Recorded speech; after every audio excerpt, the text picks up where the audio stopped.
Hello everyone, जय हिंद। आज हम बात करेंगे 27 सितंबर 2025 के करंट अफेयर की। तो चलिए स्टार्ट करते हैं। आज का फर्स्ट क्वेश्चन में पूछा गया है कि भारत तिब्बत सीमा पुलिस जो है आईटीबीपी के जो नए महानिदेशक के रूप में किसे नियुक्त किया गया है, तो उनका नाम क्या है। प्रवीण कुमार है उनका नाम।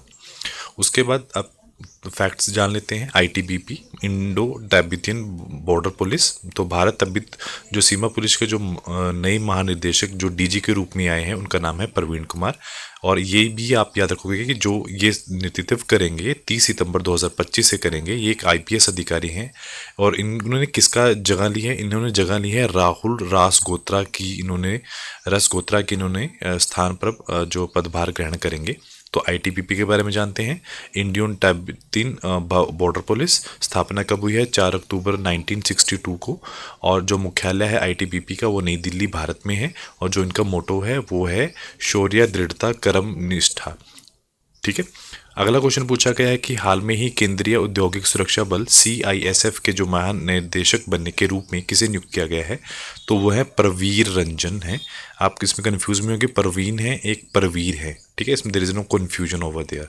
सो अब है क्या? सीआईएसएफ क्या है? सेंट्रल इंडस्ट्रियल सिक्योरिटी फोर्स के जो नए महानिदेशक डीजी के रूप में परवीर रंजन को नियुक्त किया गया है। इन्होंने किसकी जगह ली है? इन्होंने राजविंदर सिंह भट्टी की जगह ली है।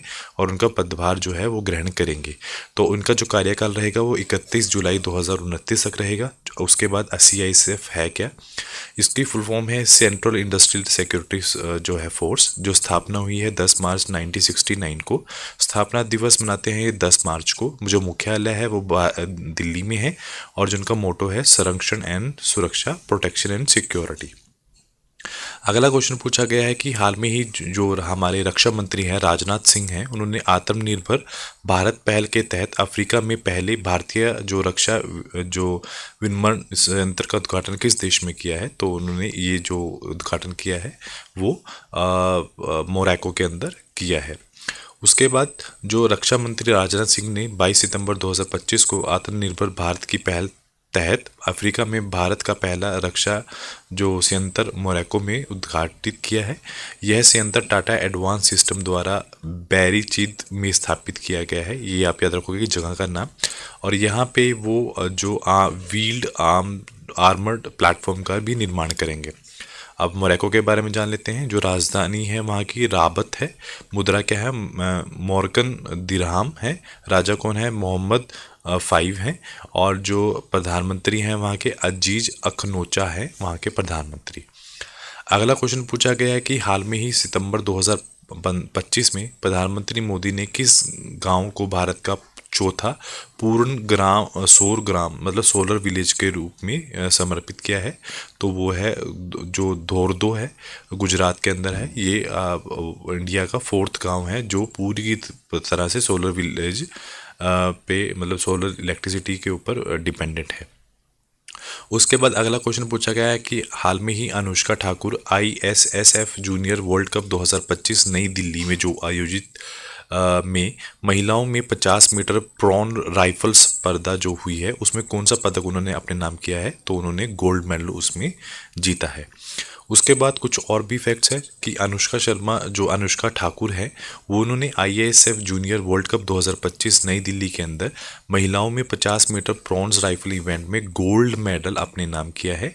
उसके साथ साथ सिल्वर मेडल की बात करेंगे तो अंशिका है। और अगर हम ब्रॉन्ज मेडल की बात करेंगे तो आधार अग्रवाल है। अगर हम पुरुषों की बात करें 50 मीटर प्रॉन राइफल स्पर्धा में किसने क्या जीता है? तो रजत पदक जीता है दीपेंद्र सिंह शेखावत ने। और कांस्य पदक जो है रोहित कन्यान ने ये पदक अपने नाम किया है। अगला क्वेश्चन पूछा गया है कि हाल में ही अंतर्राष्ट्रीय क्रिकेट परिषद जो है आईसीसी इंटरनेशनल क्रिकेट काउंसिल जिसको वो आप बोलते हो, ने किस देश के क्रिकेट बोर्ड की सदस्यता को निलंबित की है? तो उसका जो राइट आंसर है वो है अमेरिका। ऐसा हुआ क्यों है? तो अंतर्राष्ट्रीय क्रिकेट परिषद जो है आईसीसी ने अमेरिका क्रिकेट बोर्ड जो है यूनाइटेड स्टेट क्रिकेट बोर्ड या फिर यूएसए क्रिकेट की सदस्यता को तत्काल प्रभाव से निलंबित मतलब सस्पेंड कर दी गई है। रीज़न क्या दिए हैं उन्होंने? उन्होंने बोला है कि लगातार आईसीसी की जो संविधान वो अन्य दायित्वों का उल्लंघन कर रहा है वो। और उनकी जो एडमिनिस्ट्रेटिव जो खामियां हैं, शॉर्टकमिंग है वो। और उसके साथ अमेरिका ओलंपिक्स एंड पैरालंपिक समिति द्वारा नेशनल गवर्निंग बॉडी के रूप में मान्यता ना होना, ये इनकी खामियां हैं। उसके बाद है नेक्स्ट क्वेश्चन पूछा गया है कि हाल में ही एक सेकंड में मिस्टेक, ओके। तो हाल में ही ये जो मध्य दूरी की आगे जो अग्नि प्राइम जो मिसाइल है का सफल परीक्षण किसने किया है? तो वो परीक्षण जो है वो हाल में ही किसने किया है? डीआरडीओ ने किया है। तो डीआरडीओ ने क्या किया है? डीआरडीओ ने हाल में ही अग्नि प्राइम इंटरमीडिएट जो रेंज मिसाइल है का सफल परीक्षण किया है। यह परीक्षण रेल आधारित मोबाइल जो लॉन्चर प्रणाली है, rail based mobile launcher system से किया गया है। यह मिसाइल रेल नेटवर्क से बिना किसी बाधा के परीक्षित भी की जा सकती है। उसके बाद अगला क्वेश्चन है कि हाल में ही आजीवन उपलब्धि के लिए, आजीवन मतलब लाइफ टाइम अचीवमेंट के लिए, हाल में ही राष्ट्रीय भू विज्ञान पुरस्कार 2024 मतलब जियो साइंस अवार्ड 2024 प्रदान किया गया है। तो वो किसे किया गया है? तो श्याम सुंदर राय है जो उनको ये दिया गया है। तो राष्ट्रीय जो भू विज्ञान पुरस्कार 2024 में नेशनल जियो साइंस अवार्ड 2024 जो हाल में ही नई दिल्ली में आयोजित किया गया, और ये अवार्ड किसके द्वारा दिए गए हैं? तो हमारी जो राष्ट्रपति हैं उनके द्वारा, द्रौपदी मुर्मू के द्वारा ये प्रदान किए गए हैं। और इसके लिए लाइफ टाइम जो अचीवमेंट अवार्ड मिला है उस वो मिला है प्रोफेसर श्याम सुंदर जो राय हैं उनको मिला है। ये भारतीय राष्ट्रीय विज्ञान अकादमी के वरिष्ठ वैज्ञानिक हैं। उसके बाद अगला क्वेश्चन पूछा गया है कि हाल में ही जो रक्षा मंत्रालय ने 97 LCM MK-1A विमानों को खरीद के लिए किसके साथ अनुबंध पर हस्ताक्षर किए हैं? तो उन्होंने हिंदुस्तान एरोनॉटिक्स लिमिटेड के साथ उन्होंने अभी हस्ताक्षर किए हैं। तो हमारी जो रक्षा मंत्रालय है, मिनिस्ट्री ऑफ जो डिफेंस है ने हिंदुस्तानी एरोनॉटिक्स लिमिटेड जो है उनके साथ 62,370 करोड़ रुपए का जो अनुबंध साइन किया है। इस अनुबंध के तहत भारतीय वायुसेना इंडियन एयरफोर्स को 97 लाइट कॉम्बैट एयरक्राफ्ट और लड़ाकू विमान मिलेंगे। अगला क्वेश्चन पूछा गया है कि हाल में ही जो कैंसर मतलब हाल में ही जो पंजाब है ड्यू टू इंडस्ट्रियलाइजेशन, वहाँ पे जो कैंसर के पेशेंट्स हैं वो ज़्यादा बढ़ रहे हैं। तो जो कि एक बहुत सोचने वाली बात है। तो हाल में ही किस राज्य में कैंसर का जल्दी पता लगाने के लिए अपनी तरह के पहले AI अधिकृत स्क्रीनिंग उपकरण लॉन्च किया है? तो मतलब उन्होंने एक AI बेस जो स्क्रीनिंग टूल किया है जिसे वो अर्लियर स्टेज में जो कैंसर होता है उसको डिटेक्ट करा सकते हैं। तो वो किया है पंजाब के द्वारा ये किया गया है। अब क्वेश्चन क्या है? पंजाब। तो पंजाब सरकार ने हाल में ही जो AI आधारित कैंसर और दृष्टि संबंधी विकारों की स्क्रीनिंग के लिए उपकरण लॉन्च किया है। उद्देश्य क्या है? एक चीज़ आप याद रखोगे, जो कैंसर वहाँ पे फैल रहा है वो फीमेल्स के अंदर जो स्तन कैंसर है, जो ब्रेस्ट कैंसर है वो ज़्यादा है। गर्भाशय जो ग्रीवा कैंसर है, जो सर्वाइकल कैंसर है वो भी ज़्यादा है। उसके साथ साथ रिफ्रैक्टिव एरर जो आंखों का दोष होता है ये उसके साथ एक ICMR रिपोर्ट है। तो उसके रिपोर्ट के अनुसार 2024 में पंजाब के अंदर 42,228 मामले सामने आए हैं।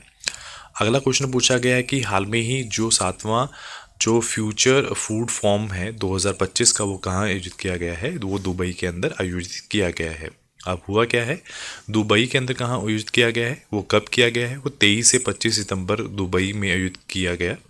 और आयोजन की देखरेख किसने किया है? संयुक्त अरब अमीरात और आर्थिक पर्यटन मंत्रालय ने। इसके ऊपर किस चीज़ के ऊपर चर्चा की है इन्होंने फूड सिक्योरिटी के ऊपर, इनोवेशन के ऊपर और ट्रेड कोऑपरेशन के ऊपर। क्या फ़ायदा है इसका, ऑब्जेक्टिव क्या है? उन्होंने फूड सप्लाई चेन को सुदृढ़ करना, विश्व खाद्य परिस्थितियों तंत्र को आकार देना इनकी मेन प्रायोरिटीज़ हैं। अगला क्वेश्चन में पूछा गया है कि हाल में ही जो प्रधानमंत्री मोदी ने किस राज्य में परमाणु ऊर्जा जो परियोजनाएं हैं वो की जो आधारशिला है वो कहाँ पर रखी है? तो जो राइट आंसर है राजस्थान के अंदर उन्होंने ये जो योजना है वो स्टार्ट की है। तो आपको ये याद रखना है कि प्रधानमंत्री नरेंद्र मोदी ने राजस्थान के बांसवाड़ा जिले में 1.22 लाख करोड़ रुपए से अधिक की जो विकास परियोजनाओं का उद्घाटन और शिलान्यास किया है। इससे प्रमुख रूप से माही जो बांध के पास नापला गांव में माही बांसवाड़ा राजस्थान परमाणु ऊर्जा परियोजना की आधारशिला रखी है। ये परियोजना में 48,000 जो करोड़ का रुपए का जो निवेश होगा। इससे 700 मेगावाट क्षमता वाले 4 जो परमाणु ऊर्जा इकाइयाँ भी शामिल की जाएंगी।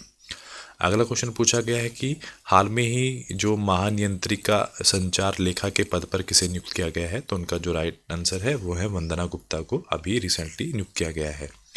तो हाल में ही नेक्स्ट क्वेश्चन है, हाल में ही जो है अनमेश अंतर्राष्ट्रीय साहित्य महोत्सव का तीसरा जो संस्करण आयोजित किया गया है वो कहाँ पे किया जा रहा है? तो उसका जो वो पटना में किया जा रहा है।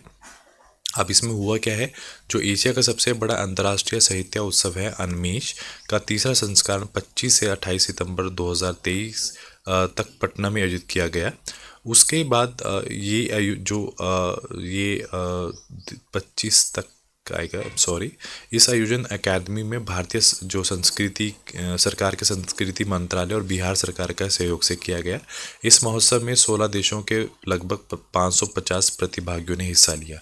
आपको ये भी याद रखना है कि अगर 2025 का यहाँ हुआ है तो 2022 में शिमला हिमाचल में हुआ था, 2023 के अंदर भोपाल मध्य प्रदेश में। उसके बाद अगला क्वेश्चन पूछा गया है कि हाल में ही जो द्रव्य पोर्टल किस मंत्रालय द्वारा लॉन्च किया गया है? तो वो लॉन्च किया गया है आयुष मंत्रालय द्वारा वो लॉन्च किया गया है। उसके साथ साथ हुआ क्या है इसके अंदर, जो केंद्रीय आयुष मंत्री हैं, union minister of state of Ayush है, प्रताप जाधव ने इसे लॉन्च किया है। ये जो 10वां राष्ट्रीय आयुर्वेद दिवस समारोह पर। द्रव्य का मतलब क्या है? Digital retrieval application for versatile yardstick for Ayush substance. उद्देश्य क्या है? आयुष के प्रयुक्त द्रव्यों को पहचान और एक डिजिटल मानकृत मंच प्रदान करना। इसके साथ साथ 7वें अवसर पर राष्ट्रीय स्तर पर एआई जो आधारित जो स्वास्थ्य अभियान को शुरू किया है। देश को स्वास्थ्य परीक्षण जो यही का नाम है। उसके बाद अगला क्वेश्चन पूछा गया है कि हाल में ही एशिया का सबसे बड़ा जो रेल संचालन केंद्र का अनावरण हाल में ही कहाँ किया गया है? तो वो गुजरात के साबरमती के अंदर किया गया है। तो रक्षा मंत्रालय जो रेल ऑफ मिनिस्ट्री है, उन्होंने सार्वजनिक क्षेत्र में जो है dedicated freight corridor corporation of India limited में हाल में ही गुजरात के साबरमती में एशिया का सबसे बड़ा रेल संचालन केंद्र जो है उसका उद्घाटन किया है। यह केंद्र पूरी मतलब 1506 किलोमीटर लंबे पश्चिमी कॉरिडोर का जो फ्राइट कॉरिडोर नियंत्रित करेगा। यह कॉरिडोर उत्तर प्रदेश, हरियाणा, राजस्थान, गुजरात और महाराष्ट्र से होकर गुजरता है। अगला क्वेश्चन पूछा गया है कि हाल में ही किस राज्य सरकार ने 1000 करोड़ रुपए में लीप कार्यक्रम शुरू किया है? तो जो उसका जो राइट आंसर है वो है Karnataka. Karnataka is the right answer. तो हुआ क्या है कि जो कर्नाटक सरकार ने 1000 रुपये में 5 वर्षीय लीप कार्यक्रम शुरू किया है। लीप का मतलब क्या है? Leveraging education for advancement program. उद्देश्य क्या है? शिक्षा और कौशल को विकास के क्षेत्र में सुधार लाना, राज्यों में युवा को बेहतर अवसर प्रदान करना, स्टार्टअप जो इकोसिस्टम को मजबूत करना और उद्यमशीलता को बढ़ावा देना है। आज का जो लास्ट क्वेश्चन है वो पूछा गया है कि हाल में ही किस राज्य के सूरजपुर जिले में आधिकारिक तौर पर 75 ग्राम पंचायतों को बाल विवाह मुक्त घोषित किया है? तो उसका है Chhattisgarh is the right answer. तो हुआ क्या है छत्तीसगढ़ में सूरजपुर के जिले आमतौर पर 75 ग्राम पंचायत बाल विवाह मुक्त घोषित किया है। इस मान्यता इसलिए दी गई है कि पिछले 2 वर्षों में पंचायतों ने बाल विवाह का कोई भी मामला दर्ज नहीं हुआ है और इसका अभियान का शुरुआत जो है विष्णु देव सया ने नेतृत्व में किया गया है।